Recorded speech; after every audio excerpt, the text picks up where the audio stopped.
तब होती है जब मान लिया जाता है, हार तब होती है जब मान लिया जाता है, जीत तब होती है जब ठान लिया जाता है।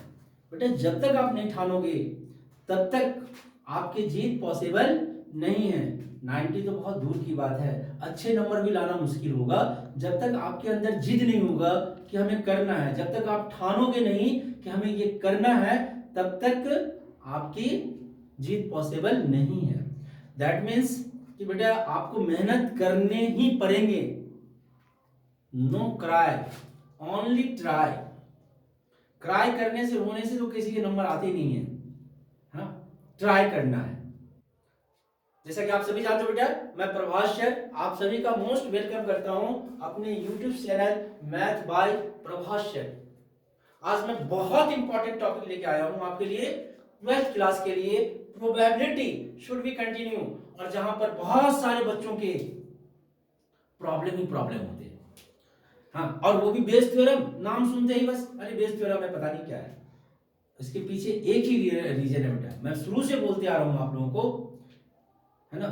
आप प्रोबेबिलिटी में 3 काम करते हो जिसके कारण प्रोबेबिलिटी नहीं बनता। बनने का कारण नहीं बता रहा हूं मैं, नहीं बनने के कारण 3 है। सबसे पहला, आप सैंपल पॉइंट पे ध्यान ही नहीं देते हो। नंबर 2, आपको क्वेश्चन से कोई लेना देना नहीं होता, क्वेश्चन ठीक से आप पढ़ते नहीं हो। और नंबर 3, आपने अभी तक कॉन्सेप्ट को अच्छा से समझा नहीं है। अगर इन तीनों चीजों पे आप दोबारा से अपने आप को फोकस करो, एक बार कॉन्सेप्ट जो मैंने पढ़ाया है उनका आप वीडियोस देखो बेटा, तो आपके सारे क्वेश्चन स्मूथली बनेंगे। मैं आज आपको यह भी बता रहा हूं कि एनसीईआरटी से बेस थ्योरम के बाद जितने भी टॉपिक हैं सारे गायब हो गए हैं। और एनसीईआरटी से जो इंपॉर्टेंट क्वेश्चन है, अगर एनसीईआरटी के कोई क्वेश्चन आपके पेपर में आते हैं तो इन्हीं क्वेश्चनों में से कोई एक क्वेश्चन आएगा। मैं बताऊंगा बेस थ्योरम, बट मैंने आपको ये पूरा प्रोबेबिलिटी का एनसीईआरटी से जो इंपॉर्टेंट है टॉप 30 में देने वाला हूं बेटा।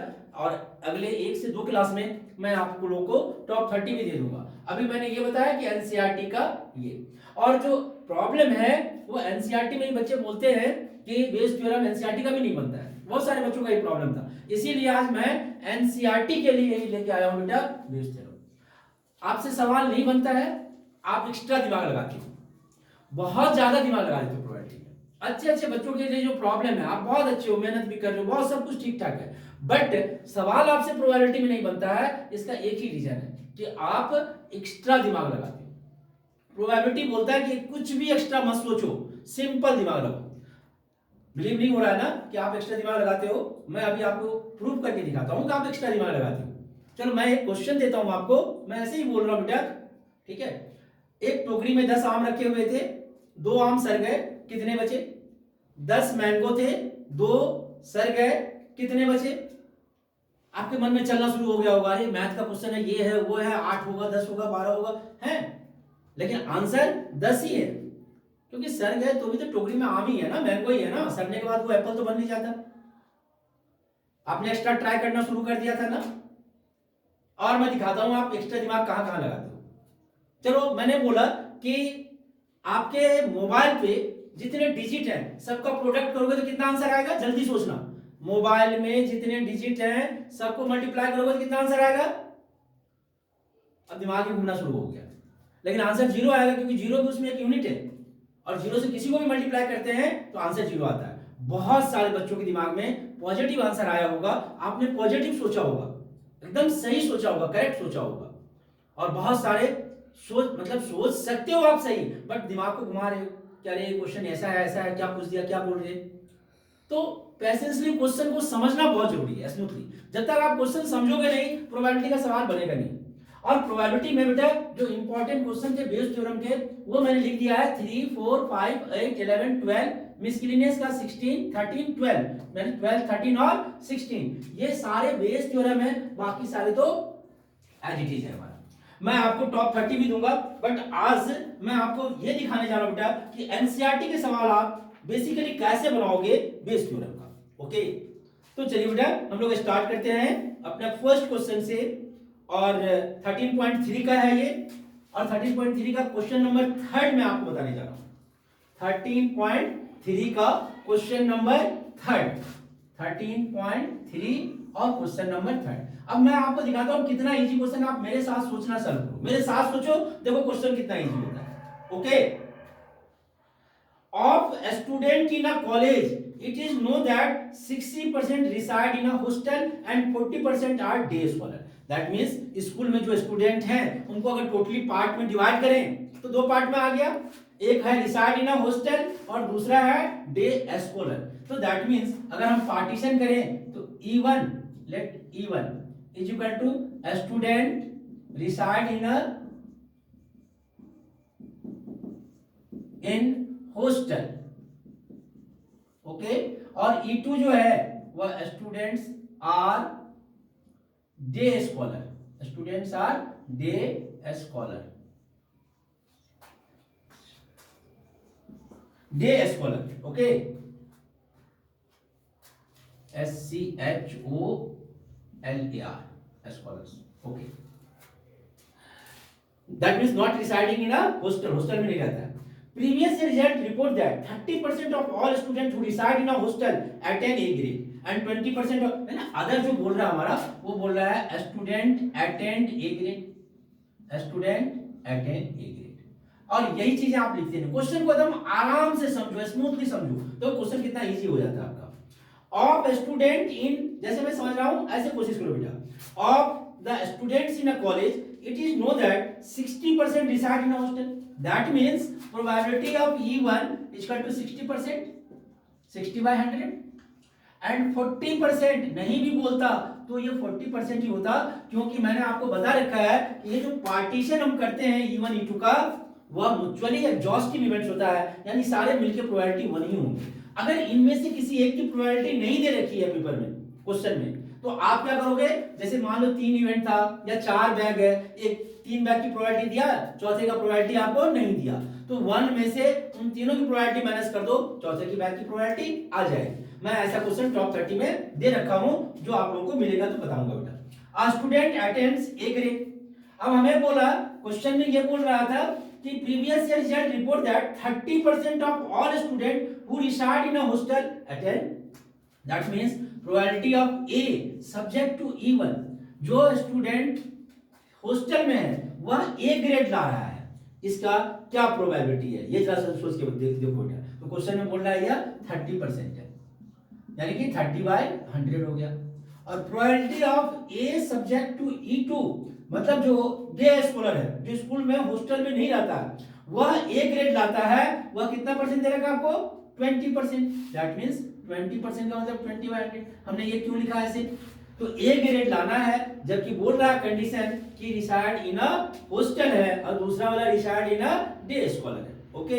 हमें बोला कि one student is chosen at the end of the year, one student is chosen at random from the college and he has an A grade, जिसको A grade लाना है, ये गिवन है। अब मैंने आपको एक चीज बताया हुआ था कॉन्सेप्ट में कि अब बेस थ्योरम या टोटल प्रोबेबिलिटी थ्योरम कौन सा है, ये कैसे पता चलेगा। अगर ये गिवन है और इसमें से किसी एक की प्रोबेबिलिटी निकालनी है तो बेस थ्योरम, और अगर इसकी प्रोबेबिलिटी निकालनी है ए की तो टोटल प्रोबेबिलिटी थ्योरम लगेगा, ओके। इसमें देखो लिखा रखा है इसने given A grade, A grade तो उसका है, what is the probability that student is a hostel, मतलब ये हमसे पूछ रहा है E1, जबकि वह ए ग्रेड होना चाहिए, यानी probability of E1 subject to A, ये हमसे पूछ रहा है।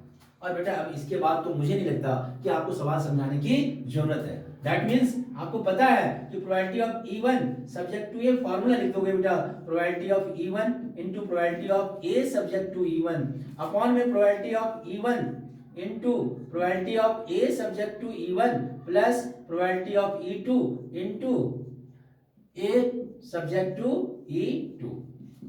और मेरे ख्याल से आपका ये अब कॉन्सेप्ट क्लियर हो गया होगा। इसमें करना क्या है, ये सारी वैल्यूज पुट कर दीजिए बेटा, आपके आंसर आएंगे। और अगर प्लस माइनस नहीं कर पा रहे हैं तो फिर 12th में पढ़ने की जरूरत भी नहीं है, तो फिर आपका डिमोशन होना चाहिए।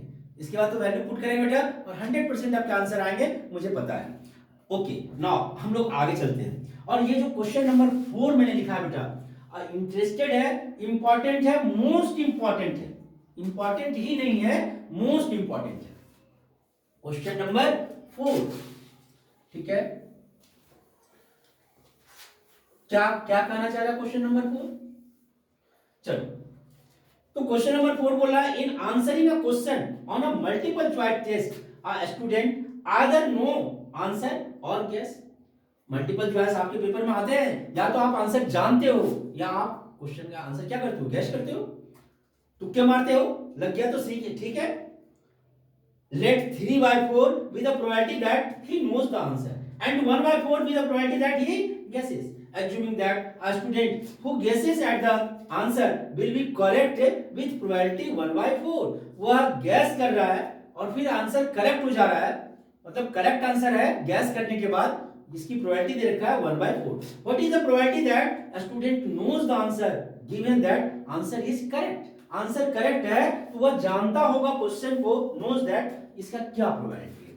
कितना अच्छा क्वेश्चन है बेटा। और इसमें मैं एक चीज बताने जा रहा हूं आपको जो ज्यादा इंपॉर्टेंट है। सबसे पहले क्या बोला है फोर्थ में, जरा बताना कि इवन क्या है, student knows the answer, student knows the answer, okay. तो E2 क्या है, student guesses the answer, student guesses the answer,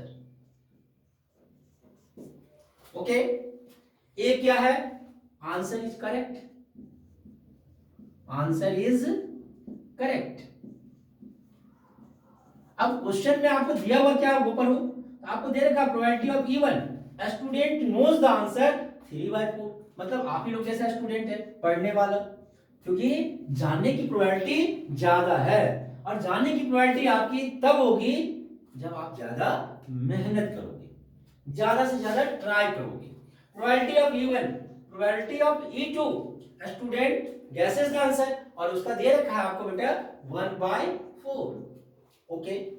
आगे दे रखा probability of A subject to E1 E2 दे रखा है, गैसेस वाला दे रखा है, ओके। कितना दे रखा है गैसेस वाला, प्रोबेबिलिटी 1/4 ही दे रखा है, वेरी गुड। अब हमसे जो क्वेश्चन पूछा है वह बोल रहा है कि फाइंड द, क्या बेटा, what is the probability that student knows the answer, मतलब जान रहा है, ये गिवन है, गिवन है that the answer is, knows the answer given that he answer is correct, मतलब ये गिवन कंडीशन है कि आंसर करेक्ट होना चाहिए, तो उसके जानने की प्रोबेबिलिटी क्या है, that means probability of even पूछ रहा है, कंडीशन है सब्जेक्ट टू ए, करेक्ट है तो जानने की प्रोबेबिलिटी क्या है, वेरी गुड। अब तो कुछ मतलब ही नहीं रह गया सवाल में, लेकिन मतलब है भी एक चीज का, probability of A subject to E1 मालूम नहीं है। अब ये probability of A subject to E1 जो हमें क्वेश्चन में नहीं दे रखा है, इसकी वैल्यू क्या होगी, ये कहना क्या चाह रहा है कि आंसर करेक्ट है, कंडीशन ऑलरेडी क्या है, स्टूडेंट नोज द आंसर। अब जरा बताओ कि कौन ऐसा महान स्टूडेंट होगा जो जान रहा होगा आंसर और फिर पेपर में गलत लिख के आएगा। जानते हुए आंसर तो आप गलत नहीं लिखोगे, नहीं, वो बाय मिस्टेक आपसे गलत हो गया, जानते हुए तो वो जान ही नहीं रहे हैं आप, बाय मिस्टेक हो ही नहीं सकता, जानते हुए में, जानते हुए में कैसे बाय मिस्टेक हो जाएगा, ओके। तो इसका मतलब है कि इसकी ये सर्टेन इवेंट है कि अगर हम जान रहे हैं तो हम करेक्ट आंसर देंगे ही देंगे, और इसका प्रोबेबिलिटी जो है वह 1 हो गया। ये क्वेश्चन में दिया हुआ नहीं है, ये आपको इसके मीनिंग से समझ, और हमेशा ये लिख के इसका मीनिंग को समझने की कोशिश करो। ए आंसर करेक्ट है, E1 कंडीशन क्या है, हम जान रहे हैं आंसर, भाई हम जान रहे हैं आंसर तो करेक्ट होगा ही होगा।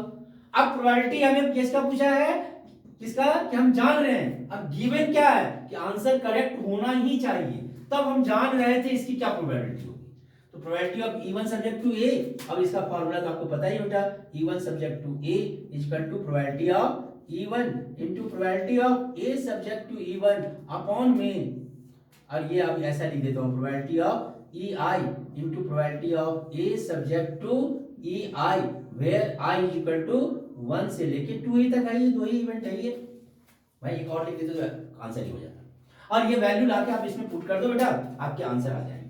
आई होप दैट कि बहुत अच्छे से क्वेश्चन समझ में आ गए होंगे आपके। ये था क्वेश्चन नंबर 4, और मैंने आपको यहां हिंट में दे भी रखा है 3, 4 एंड 5, तीनों क्वेश्चन मैं आपको बताने जा रहा हूं बेटा। क्वेश्चन नंबर 5 इसी के जैसे जैसे एकदम एग्जैक्टली है ना, एक एग्जाम्पल भी दे रखा है। ठीक है, देख रहे हैं कहीं पर मैं एक्स्ट्रा दिमाग लगा रहा हूं, मैं कुछ भी दिमाग एक्स्ट्रा लगाने की जरूरत ही नहीं है प्रोबेबिलिटी में। क्वेश्चन जो बोल रहा है उसे स्मूथली पढ़ो, अपनी तरफ से कोई दिमाग मत लगाओ, और जो बोल रहा है उसी को करो, बस आंसर आएंगे आपके। नेक्स्ट जैसे बोल रहा है कि आ laboratory blood test is 99% effective in detecting a certain diseases when it is in fact, मतलब अगर बीमारी है तो उसको डिटेक्ट कर लेता है, जांच के बता देता है कि हाँ बीमारी है, ऐसा 99% इफेक्टिव है। However, the test also yields a false positive result 0.5%। लेकिन ऐसी भी संभावना है कि हम टेस्ट कर रहे हैं और 0.5% प्रोबेबिलिटी है कि बीमारी ना हो इस इंसान को, फिर भी रिपोर्ट में आ जाए बीमारी है। और ऐसा तो होना नहीं चाहिए, क्योंकि ऐसा होने से आधा तो बेचारा वो ऐसे ही मर जाएगा, बीमार है भी नहीं और उसे पता चल जाए कोई बड़ी बीमारी के बारे में कि मेरे को कैंसर है, ये है वो है, बेचारा ऐसे ही मर जाएगा। लेकिन चलिए ये क्वेश्चन है, हम लोग आगे बढ़ते हैं।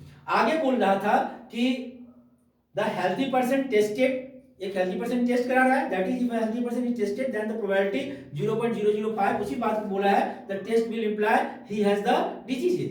if 0.1% of population actually has the diseases, what is the probability that a person has the diseases given that his test result is positive? दो बातें हैं। अब जितने भी पॉपुलेशन है उसको अगर हम बांटेंगे तो क्या बोलेंगे, E1 में selected person has diseases, selected person has diseases, और दूसरा selected person not has not diseases, has not diseases। Okay, यहां तक तो समझ में आ गया होंगे। आगे बढ़ते हैं, अगर समझ में आ गए ए क्या है, तो ए है हमारा टेस्ट रिजल्ट पॉजिटिव है, टेस्ट रिजल्ट पॉजिटिव है। एक्चुअली कितना परसेंट पॉपुलेशन जो है वह डिजीज है, कितने परसेंट पॉपुलेशन को देखो, क्वेश्चन बोल रहा है लास्ट में, if 0.1% of population actually has the diseases, इसका मतलब है कि प्रोबेबिलिटी ऑफ E1 जो है वह 0.1% दे रखा है। दैट मींस आप 1/1000 लिख सकते हो, पॉइंट हटा दिया मैंने। ओके, ठीक है, यहां तक 0.1% of population actually has the diseases. तो प्रोबेबिलिटी ऑफ E2 क्या होगा? वेरी गुड, इसमें नहीं दे रखा है तो हमें पता है दो ही तो पार्टीशन था, तो इन दोनों की प्रोबेबिलिटी मिलके 1 होना है, तो ये 1 माइनस P1 हो गया, यानी 1/1 माइनस 1/1000, दैट मींस 999 अपॉन में 1000। Very good. Probability of A subject to E1, ये लिखने के बाद रुको और इसका मीनिंग समझो। E1 मतलब selected person has the diseases, और ए टेस्ट रिजल्ट भी बोल रहा है पॉजिटिव है, मतलब बीमारी है तो बता रहा है, इसका मतलब पॉजिटिव है तो पॉजिटिव बता रहा है, ट्रू रिजल्ट दे रहा है। कितना परसेंट इफेक्टिव था? 99% इफेक्टिव था, दैट मींस 99/100 हो गया। और probability of A subject to E2, ये कौन सा आ गया? इसको आप चाहो तो 990/1000 लिख लो, आपको एलसीएम लेने में आसानी रहेगी। ओके, और ए सब्जेक्ट टू E2 क्या बोल रहा है? पर्सन हैज नॉट डिजीजेस, ये कंडीशन है, लेकिन टेस्ट रिजल्ट उसका पॉजिटिव है, इसकी प्रोबेबिलिटी बता दी। पर्सन हैज नो डिजीजेस लेकिन उसका यानी false positive result. Very good, और वो दे रखा आपको 0.5%, 0.5%, दैट मींस 5/1000 हो जाएगा। मैंने पॉइंट हटा के 0 नीचे ले आया। ओके, आगे आपसे क्वेश्चन में पूछा क्या है कि actually has the, what is the probability that a person has the diseases, मतलब प्रोबेबिलिटी ऑफ E1 पूछा है आपसे, कुछ कंडीशन भी बोला है उसने, आगे बोला है given that his test result is positive, तो गिवन दैट मतलब subject to test result is positive A, और अब इसके लिए फिर से बेस थ्योरम आ गया। मेरी बात समझ में आ गई है बेटा? अच्छे से समझ में आ रही है? Very good. इसमें कुछ नहीं करना है, मैं बार बार एक ही चीज बोल रहा हूं कि आपको एक्स्ट्रा दिमाग नहीं लगाने हैं, आपको सिंपल दिमाग लगाने हैं। अभी भी आप एक्स्ट्रा दिमाग लगा रहे हो और मैं आपको ये प्रूव करके दिखाता हूं, ठीक है, कि आप एक्स्ट्रा दिमाग लगा रहे हो या नहीं लगा रहे हो। चलो, मैंने एक क्वेश्चन पूछा फिर से आपको कि मान लो 10 मैंगो है, उसे आपके घर में 9 मेंबर है, सबको बराबर बराबर बांटना है, कैसे बांटेंगे? आपके घर में 10 मैंगो है, ओके, और जो आपके घर के मेंबर हैं 10 मैंगो है आपके घर में, और जो नंबर ऑफ मेंबर है वो 9 है, 9। आपको इक्वली डिस्ट्रीब्यूट करना है सबको मैंगो, किसी को ज्यादा किसी को कम नहीं। कैसे डिस्ट्रीब्यूट करोगे जरा सोचो। और हमें पता है कि आप एक्स्ट्रा दिमाग लगा रहे हो, इसीलिए आंसर नहीं सोच पा रहे। और कुछ बच्चे जो एक्स्ट्रा दिमाग नहीं लगा रहे हैं वो सोच पा रहे हैं, ठीक है। एक्स्ट्रा दिमाग लगाने वाला वो बच्चा है जो ये सोच रहा है कि मैथ का क्लास है, अरे प्लस माइनस इंटू डिवाइड तो करना ही पड़ेगा। ऐसा कुछ भी नहीं है भाई, सिंपल है। इक्वली बांटना है तो आप उसका जूस बना के सबको बराबर बराबर पिला दो, ज्यादा दिमाग लगाने की जरूरत ही नहीं है। यही काम मैं यहां पे आपके प्रोबेबिलिटी में कर रहा हूं बेटा। क्वेश्चन नंबर 3, 4, 5 हो गए, तो मैंने क्वेश्चन नंबर 8 दे रखा आपको, इंपॉर्टेंट, ठीक है। ये बोल रहा है a factory has 2 machine A and B, past record shows that machine A produce 60% of the item of output and machine B produce 40% of the item। A जो है वो 60% आइटम प्रोड्यूस कर रहे हैं, मतलब E1 item produced by machine A, item produced by machine A, और E2 जो है वह item produced by machine 2, E2 जो है आइटम प्रोड्यूस्ड बाय मशीन 2, ये 1, ओके, ठीक है। ए है मशीन ए एंड बी है, तो ए और बी लिख लो आप, ए एंड बी, ओके। आगे क्या बोला मैंने, further 2% of the item produced by machine A and 1% of the item produced by machine B is defective, मतलब डिफेक्टिव की बात कर रहा है। तो ए जो है वो लिखेंगे आइटम प्रोड्यूस्ड, आइटम ये नहीं है, अलग है। आप चाहो तो ए को जरूरी नहीं है, आप एक्स लिख लो ना, item produced is defective, is defective, okay, very good. अगर ऐसा है तो जरा सोचना बेटा क्या होगा, कैसे करोगे आप। क्या क्या गिवन है आपका, प्रोबेबिलिटी ऑफ E1 गिवन है कि item produced by machine A, item produced by machine A कितना है 60%, तो 60/100। प्रोड्यूस्ड बाय बी कितना है 40%, तो 40/100। और प्रोबेबिलिटी ऑफ, वेरी गुड, आ रहा है समझ में, yes, E1 subject to X मतलब defective by machine A, probability of defective produced by machine A, X subject to E1, defective है और वो मशीन ए का डिफेक्टिव है, कितना दे रखा था बताना बेटा, 2% ऑफ आइटम, वेरी गुड, तो 2/100 हो जाएगा। और डिफेक्टिव है प्रोड्यूस्ड बाय मशीन बी यानी सेकंड मशीन का, ये कितना परसेंट डिफेक्टिव आइटम है, 1% डिफेक्टिव आइटम है, यानी 1/100। मैंने कुछ एक्स्ट्रा करा क्या, क्वेश्चन जो लिखा हुआ था वही मैंने पढ़ा है, कुछ भी आपको एक्स्ट्रा सोचने की जरूरत नहीं है बेटा प्रोबेबिलिटी में, और बेस थ्योरम में तो एकदम भी नहीं है। जब भी आप एक्स्ट्रा दिमाग लगाओगे प्रोबेबिलिटी में वो सवाल आपके गलत होंगे ही होंगे।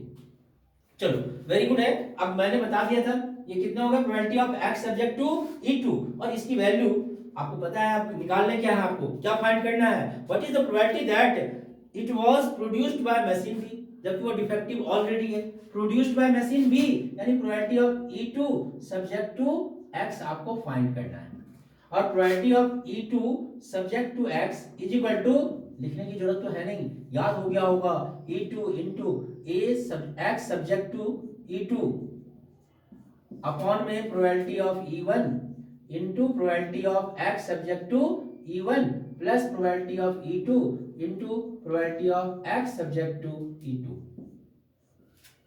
आपको फीलिंग नहीं है बेटा आपके लिए कितना इंपॉर्टेंट काम मैं करके दे रहा हूं, है ना।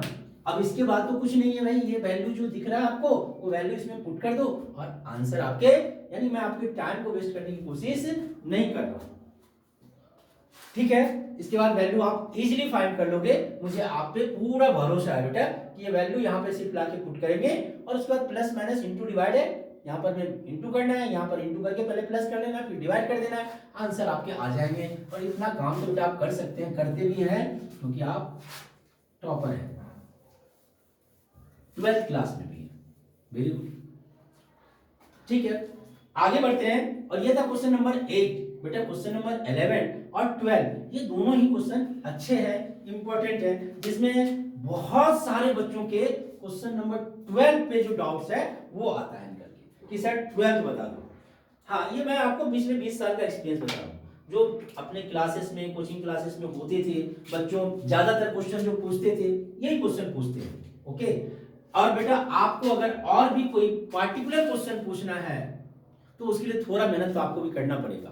प्लीज कमेंट सेक्शन में जाइए, कमेंट कीजिए, मैं आपको जरूर बेटा उस पार्टिकुलर क्वेश्चन का आंसर का वीडियो बना के भेज दूंगा। ओके ओके बेटा, जैसे भी कम्युनिकेट करने का मेरे को ये मिलेगा, मैं आपसे कम्युनिकेट करूंगा। हाँ, आप अपना क्या करिए बेटा, उस क्वेश्चन को लिख के डाल दीजिए इसे कि कौन सा क्वेश्चन आपको स्पेशली पूछना है या कौन सा चैप्टर अभी और आपको समझ में नहीं आ रहा है। मैं कोशिश ये करूंगा कि आपको घर बैठे सब कुछ समझ में आए, आपको कहीं बाहर जाने की जरूरत ना पड़े। Now question number 11। अब ये बोल रहा है कि अ manufacturer has 3 machine operator A B and C. अभी पीछे था कि 3 मशीन से प्रोड्यूस हो रहा था प्रोडक्ट ए और बी से 2 से, यहाँ 3 मशीन है। The first operator A produce 1% defective item. फिर वही बात है, मतलब E1 जो है select first operator, select first operator. E2 जो है वह सेलेक्ट सेकेंड ऑपरेटर। E3 जो है वह सेलेक्ट थर्ड ऑपरेटर। ओके, ए डिफेक्टिव आइटम शुरू में ही बोल दिया तो लिखेंगे आइटम प्रोड्यूस इज डिफेक्टिव। अब क्वेश्चन में क्या दे रखा है, पहला वाला क्या दिया था कि 1% defective item, the first operator A produce 1% defective, मतलब डिफेक्टिव आइटम है ए, और ए नहीं तो आप सब्जेक्ट एक्स बोल लिया करो क्योंकि ए का नाम दे रखा है, जब नाम दे रखा तो नहीं बोलना चाहिए। तो X subject to E1 first operator है या ए ऑपरेटर है। ओके, ये 1% डिफेक्टिव आइटम प्रोड्यूस कर रहा है, 1/100 हो गया।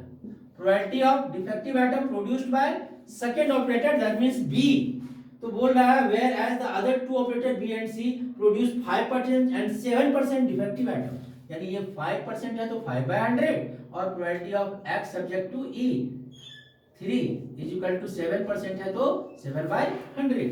ओके, मतलब पहले आपको कंडीशनल प्रोबेबिलिटी ही दे रखा है क्योंकि क्वेश्चन पढ़ो ना, क्लियर लिखा हुआ है द फर्स्ट ऑपरेटर प्रोड्यूस 1%, मतलब फर्स्ट ऑपरेटर की इस प्रोबेबिलिटी नहीं है, उसके द्वारा प्रोड्यूस आइटम जो वो डिफेक्टिव होगा उसकी प्रोबेबिलिटी है कितना परसेंट बेटा, वेरी गुड 1%। दूसरे वाले के लिए 5 और तीसरे वाले के लिए 7%। आगे बोल रखा है अब C is on the job for 20% of defective item, A is on the job for 50% of the time. तो जितना ज्यादा देर आप मशीन पे रहोगे उतना ज्यादा आप ही प्रोडक्ट प्रोड्यूस करोगे। तो probability of E1 that means item produced, selected first person नहीं होगा, यहां पर क्या होगा बेटा, item produced by first operator, item produce या टाइम एक्सपेंड भी बोल सकते थे आप, प्रोड्यूस्ड बाय फर्स्ट ऑपरेटर या ऑपरेटर ए, नाम भी दे रखा है इसका। इसी तरह से यहां भी बोलोगे आइटम प्रोड्यूस्ड बाय क्या चीज, सेकंड ऑपरेटर। आप ये भी लिखेंगे कोई दिक्कत नहीं है, बट सटीक मीनिंग होना चाहिए, इसीलिए मैंने इसको चेंज कर दिया बेटा थर्ड ऑपरेटर। आप पहले वाला भी लिखेंगे कोई खास फर्क नहीं पड़ता। X equal to item produced is defective है। ओके, प्रोबेबिलिटी ऑफ E1 जो फर्स्ट आइटम प्रोड्यूस करेगा 50% जॉब पे है तो 50/100 हो गया। अब प्रोबेबिलिटी ऑफ E2 मतलब आइटम प्रोड्यूस जो करेगा वो सेकंड पड़ेगा, जितना ज्यादा टाइम है उतना ज्यादा वो आइटम प्रोड्यूस करेगा, इसका मतलब इसका 30% है बेटा, और आगे वाले का तो आपको पता है 30/100। और प्रोबेबिलिटी ऑफ, हाँ वेरी गुड बेटा, E3 कितने हैं, 20% है तो E3 हो गया 20%। आपको निकालना क्या है, तो आपको निकालना है बेटा प्रोबेबिलिटी ऑफ, क्या बोल रखा है, defective item is produce, condition है डिफेक्टिव आइटम ही प्रोड्यूस करना है। What is the probability that it was produced bye A, that means E1, यानी हमें प्रोबेबिलिटी ऑफ E1 निकालने हैं।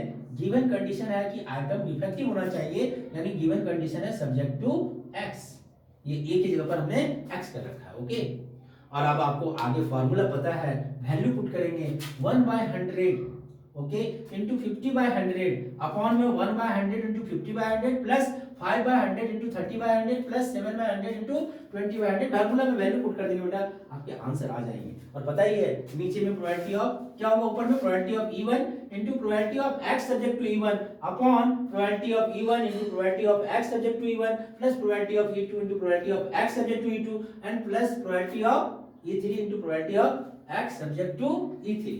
ओके, आ रहे हैं समझ में?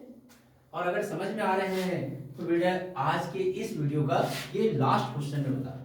अच्छा बेटा, मेहनत तो मैं आप लोगों के साथ कर ही रहा हूँ, आप लोगों को फील हो भी रहा होगा, तो थोड़ा मेहनत आप लोगों को भी बेटा मेरे लिए करना है। अगर आपको ये वीडियो अच्छा लग रहा हो, आपको पढ़ाई अच्छे से समझ में आ रही हो बेटा, तो प्लीज एंड प्लीज अपने चैनल को लाइक भी कीजिए, सब्सक्राइब भी कीजिए और अपने दोस्तों में, ये सबसे इंपॉर्टेंट वर्ड मैं बोल रहा हूँ बेटा, शेयर कीजिए। जब तक शेयर नहीं करेंगे बेटा तब तक मैं आप लोगों के लिए लाइव अवेलेबल नहीं हो पाऊंगा। और मैं चाह रहा हूं कि आप कहीं भी हो, बिहार में, यूपी में, दिल्ली में, कलकत्ता में, बनारस में, कहीं भी हो बेटा, लाइव क्लासेस आप घर बैठे आराम से क्लासेस देख सकते हैं। और हर चैप्टर 9 से लेकर 12 तक के बच्चे सारे चैप्टर घर में बैठे ही आराम से क्वेश्चन कर लेंगे। अगले इसी टर्म से मैं कोशिश करूंगा बेटा कि चैप्टर वाइज आपको कॉन्सेप्ट देते हुए, सवाल करवाते हुए एज प्रॉपर वे में लेके चलो। ठीक है, ओके, मैं क्वेश्चन नंबर 12 पे आ रहा हूं, जिसका आप सभी को बहुत ज्यादा इंतजार रहता है, क्योंकि मैंने अभी भी बताया था कि जो सबसे डाउट्स होते हैं बच्चों के, क्वेश्चन सबके नहीं होते हैं, सबसे ज्यादा जो डाउट्स होता है वो है ये क्वेश्चन नंबर 12। और क्वेश्चन नंबर 1 मैंने आपको बता दिया जो था क्वेश्चन नंबर 5। ये दोनों ज्यादातर बच्चों के डाउट्स होते हैं। अ card from a pack of 52 card is lost. 52 card में से एक कार्ड आपका लॉस्ट हो गया, अच्छी बात है, लॉस्ट हो गया तो बोल रहा है from the remaining card of the pack 2 cards are drawn. 2 card आपने ड्रॉन करा। अब आपके पास में 52 नहीं 51 कार्ड्स रह गया, उसमें से आपने 2 कार्ड ड्रॉन करा and both are found to be diamond. और दोनों डायमंड है, 2 कार्ड हमने निकाला उसमें से, दोनों डायमंड है। विथ रिप्लेसमेंट, विदाउट रिप्लेसमेंट, कुछ नहीं बोल रहा है। विदाउट रिप्लेसमेंट, एक निकाला, 2 निकाला, एक ही साथ दोनों निकाला हमने। विदाउट रिप्लेसमेंट, और विदाउट रिप्लेसमेंट का मतलब इंडिपेंडेंट इवेंट, और डिपेंडेंट इवेंट विदाउट रिप्लेसमेंट। मैंने बता रखा है आपको बेटा पिछले वाले वीडियो में, प्लीज एंड प्लीज कॉन्सेप्ट की वीडियो को जरूर देखिए। अगर वो नहीं देखेंगे तो सिर्फ सवाल बनाने से आपका कोई फायदा नहीं है। मैंने आपको बहुत अच्छे से बताया था, विथ रिप्लेसमेंट मतलब इंडिपेंडेंट, विदाउट रिप्लेसमेंट अगर रिप्लेसमेंट नहीं कर रहे हैं तो डिपेंड करेगा कि उसमें में क्या था और इसका क्या होगा। ओके नाउ, तो अब ये क्वेश्चन बोल रहा था कि drawn are found to be both diamond, find the probability the lost card being a diamond। lost card diamond होगा उसकी probability का भाई।